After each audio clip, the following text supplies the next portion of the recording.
கோவை புத்தகத் திருவிழா JR divine plus நேயர்களுக்கு அன்பு காலை வணக்கம். நம்ம சேனலில் இன்றைக்கி பார்க்க போகிறது சிறப்பாக நடந்து முடிந்த கோவையில் புத்தக கண்காட்சி, புத்தக திருவிழானே சொல்லலாம். அந்த அளவுக்கு மிக பிரம்மாண்டமாக ஜூலை திங்கள் 18 முதல் 27 முடிய 10 நாட்கள் மிக சிறப்பாக நடந்த இந்த புத்தக கண்காட்சி தான். இதில் எப்படின்னா, தமிழக அரசு பொறுத்த வரைக்கும் அனைத்து மாவட்டங்களிலும் பள்ளிக்கல்வித்துறை சார்பாக புத்தக கண்காட்சி ஏற்பாடு பண்ண சொல்லியிருக்கிறாங்க. ஒவ்வொரு இடத்துலையும் ஒவ்வொரு லோக்கல் ஆர்கனைசர் இருப்பாங்க. அவங்க வெறும் ஒரு ஈவெண்ட்டாக மாத்திரம் இல்லாமல் அரசு பள்ளிகள் மாணவர்களுக்கு குறிப்பாக அரசு பள்ளிகளை கட்டாயமாக இதில் ஒரு அங்கமாகவே சேர்க்கணுன்றது அவங்களுடைய கட்டளை. இதில் பல்வேறு போட்டிகள், பேச்சு போட்டியாக இருக்கட்டும், பல்வேறு ஈவெண்ட்ஸாக இருக்கட்டும், கலந்துரையாடல்களாக இருக்கட்டும், விஐபிகளை வர வச்சு அவங்கள மூலமாக ஒரு சிறப்பு சொற்பொழிவாற்றதாக இருக்கட்டும், இந்த பட்டிமன்றங்கள்லேருந்து கவிதை மன்றங்கள்லேருந்து பல விஷயங்களில் இது நடத்துனாங்க. நான் இந்த புத்தக கண்காட்சிக்கு பல வருடமாக நான் போயிட்டுருக்கிறேன். அப்படி போனாலும் நான் போகிறது எப்படி என்னோடய பார்வை இருக்கும் அப்படின்னா, போவேன், அங்கே யாராச்சும் விஐபிகள் இருந்தாங்கன்னா பார்ப்போம். அதுக்கப்புறமா சுற்றி அடித்து எனக்கு தேவையான புத்தகங்களை நான் தேர்ந்தெடுத்து என்னோடய டாப்பிக்கை தேர்ந்தெடுத்து நான் வந்துடுவேன். இவ்வளோ தான் என்னோடய பார்வையாக இருந்தது. இந்த கண்காட்சியை பொறுத்த வரைக்கும் நான் இங்கே ஒரு ஸ்டால் போட்டிருந்தேன். அதாவது ஜேஆர் காயின்ஸ் அண்ட் ஜெம்ஸ் சார்பாக ஸ்டால் போட்டிருந்தோம்.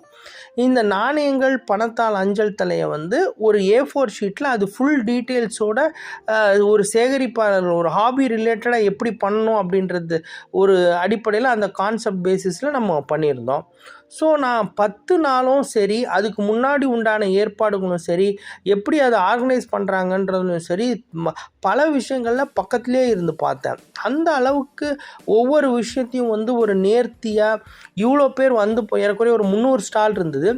300 ஸ்டால் ஒரு நாளைக்கு சர்வசாதாரணமாக அவங்களுடைய நேச்சுரல் கஸ்டமர்ஸாக இருக்கட்டும், ஜென்ரல் பப்ளிக்காக இருக்கட்டும், இந்த கோவை நடக்குது, இந்த சுற்றுவட்டாரங்களில் உள்ள அனைத்து விதமான இடங்களில் இருந்து வரவங்களாக இருக்கட்டும், அந்த அளவுக்கு ஆர்கனைஸ்டாக பண்ணாங்க. இந்த நடந்த இடம் எல்லாத்துக்கும் தெரிஞ்ச இடம் தான் கொடிசியா. இந்த மெயின் ரோட்லேருந்து, அதாவது அவினாஷ் ரோட்லேருந்து கொடிசியாக்குள்ளே வரத்துக்கு எவ்வளோ தூரம் ஆகுன்றது உங்களுக்கே தெரியும். அதை தாண்டி எவ்வளோ பேர் டூ வீலர்ஸாலும் சரி, கார்ஸும் சரி, பஸ்ஸும் சரி, குறிப்பாக பள்ளிகள் மற்றும் கல்லூரிகள் அவங்களே ஒரு ஸ்பெஷல் பஸ்ஸாக இருக்கட்டும், அல்லது ரோட்லேருந்து அந்த வென்யூக்கு வரத்துக்கு ஷட்டில் சர்வீசஸாக இருக்கட்டும், அவ்வளோ பிரமாதம் ஏற்பாடு பண்ணியிருந்தாங்க.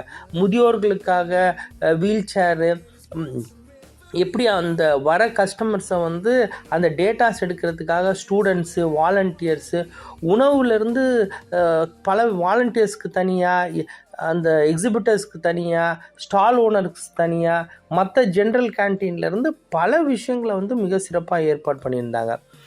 நம்ம ஸ்டாலை பொறுத்த வரைக்கும் இது எனக்கு புது அனுபவன்றனால இங்கே இதை அண்டர்ஸ்டாண்ட் பண்ணி, இந்த க்ரௌடு, இந்த கஸ்டமர்ஸ் எனக்கு அண்டர்ஸ்டாண்ட் பண்ணுறதுக்கே எனக்கு ஒரு 2 நாள் ஆச்சு.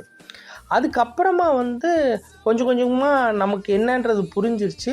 அவங்களுக்கு ஏற்ற மாதிரி ஒவ்வொரு விஷயமையும் நம்ம பிச் பண்ணோம். அதாவது குழந்தைங்களுக்கு இலவசமாக நாணயங்கள், அஞ்சல் தலை கொடுக்கறதா இருக்கட்டும், மற்ற புக்கு ஆர்வலர்கள், இந்த வாசிக்கிறவங்க, இங்கிலீஷ் தனியாக, தமிழ் தனியாக, அவங்க என்ன எதிர்பார்க்குறாங்க, அவங்க வரலாறு சார்ந்து அவங்கள அண்டர்ஸ்டாண்ட் பண்ணி அவங்களுக்கு பிச் பண்ணுறதா இருக்கட்டும், ஒரு 3வது நாள்லேருந்து நமக்கு ஓரளவுக்கு அந்த கான்செப்ட் புரிஞ்சிருச்சு.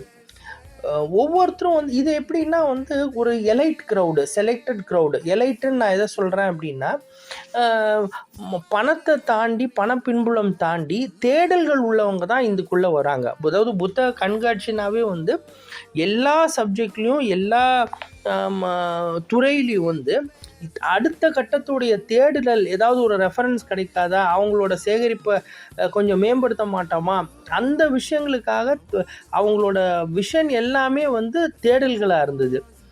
அதை அந்த பசியை தீர்க்கிறதுக்கு லட்சக்கணக்கான புத்தகங்கள் ஒரே கூரையின் கீழ் கொண்டு வந்தது நான் பக்கத்தில் இருந்து அதை ஃபீல் பண்ணது உண்மையாலுமே ஒரு பிரமிப்பாக இருந்தது.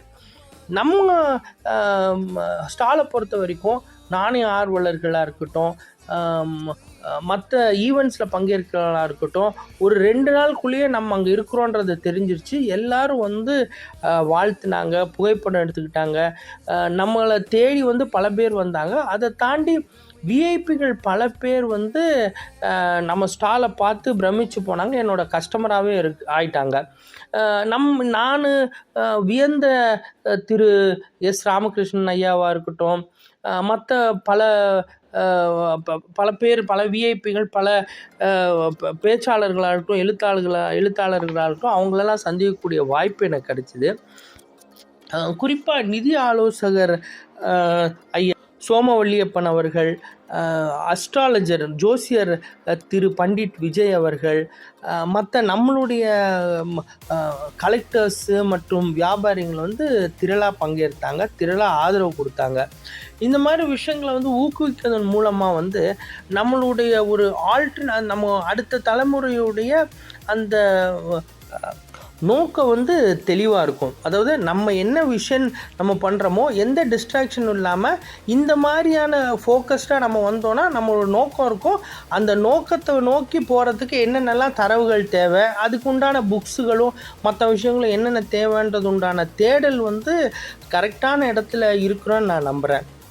தொடர்ந்து அனைத்து புத்தக கண்காட்சிலையும் சரி, இந்த மாதிரியான ஈவெண்ட்ஸ்லேயும் சரி, JR coins and gems, JR divine plus சார்பாக கலந்துக்கணுன்றது வந்து ரொம்ப பெரிய விருப்பம். தொடர்ந்து உங்கள் ஆதரவு கொடுங்க. உங்கள் ஏரியாவில், உங்கள் வட்டங்களில் இந்த மாதிரி ஈவெண்ட்ஸ் நடந்தாலும் நம்ம ரொம்ப கலந்துக்கிறதுலையும் சரி, அந்த ஈவெண்ட்டை ப்ரொமோட் பண்ணுறதுலையும் சரி, திருப்பியும் சொல்கிறேன், ரொம்ப ஆர்வமாக இருக்கிறோம். இந்த காணொளி உங்களுக்கு பிடிச்சிருக்குன்னு நான் நம்புகிறேன். பிடிச்சிருந்ததுன்னா சொந்தம் மற்றும் நட்பு வட்டங்களுக்கு பகிருங்க. நம்ம சேனலை சப்ஸ்கிரைப் பண்ண சொல்லி வலியுறுத்துங்க. சேர்ந்து